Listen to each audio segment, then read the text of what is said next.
प्यारे विद्यार्थियों, आपका घना घना स्वागत है आपके अपने YouTube channel GK by Jitendra Khichar. आज हम इस वीडियो में अपने हिंदी विषय का जो पेपर लगा उसकी आंसर की के बारे में डिस्कस करेंगे। तो सभी विद्यार्थी GK by Jitendra Khichar YouTube channel को लाइक, शेयर एवं सब्सक्राइब करें। यानी आज का जो हमारा पेपर लगा है उनके जो हमारे क्वेश्चन है उन क्वेश्चनों के आंसर के बारे में हम यहाँ पर चर्चा करेंगे। पहला प्रश्न है, निम्नलिखित है पठित गद्यांश को पढ़कर पूछे गए प्रश्नों के उत्तर लिखिए। तो पहला प्रश्न है, उपयुक्त गद्यांश का उचित शीर्षक क्या है। यानी ये जो गद्यांश दिया गया है इस गद्यांश का उचित शीर्षक क्या है। तो इसका उचित शीर्षक है तुलसी के काव्य की उपयोगिता। क्या है?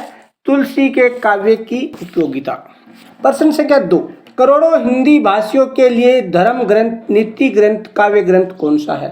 तो कौन सा है? रामचरितमानस। द ऑप्शन होगा। अगर आप सभी ने द ऑप्शन किया तो आपका आंसर है वो करेक्ट है। क्वेश्चन 3, रामचरितमानस की अपूर्व भूमिका क्या रही है।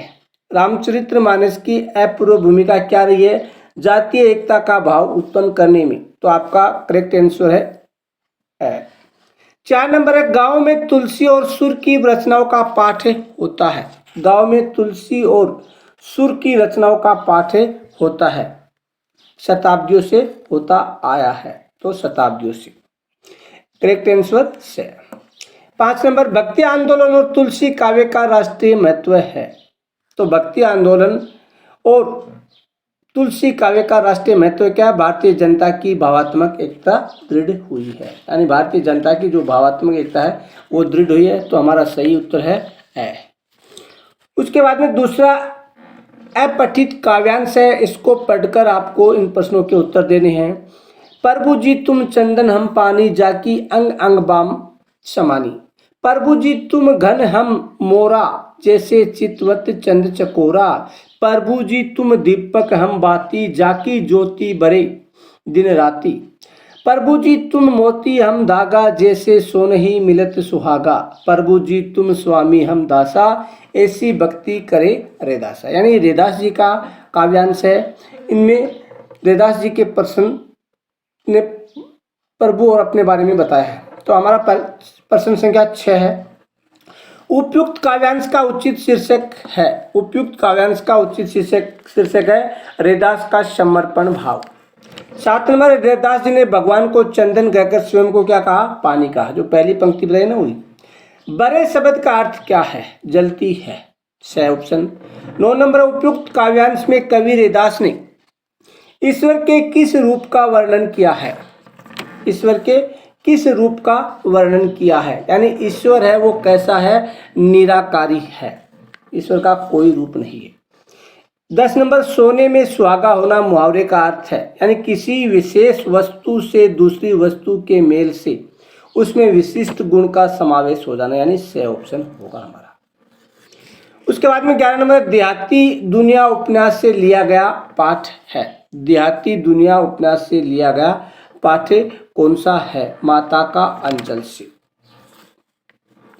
उसके बाद में 12 नंबर है, साना साना हाथ जोड़े पाठ में वर्णित है। किसके बारे में बताया गया? हिमालय की यात्रा के बारे में बताया गया है। तो द ऑप्शन होगा। ये थे हमारे 12 जो बहुत चयनात्मक प्रश्न थे। अब रिक्त स्थानों की पूर्ति कीजिए। तो प्रश्न संख्या 2 में पहला, जिस संज्ञा शब्द में के नाम का बोध होता है उसे व्यक्तिवाचक संज्ञा कहते हैं। जो जिस संज्ञा शब्द में व्यक्ति, वस्तु, स्थान। तो किसका होता है? व्यक्ति, वस्तु और स्थान। ये जिसने किया उसका करेक्ट है।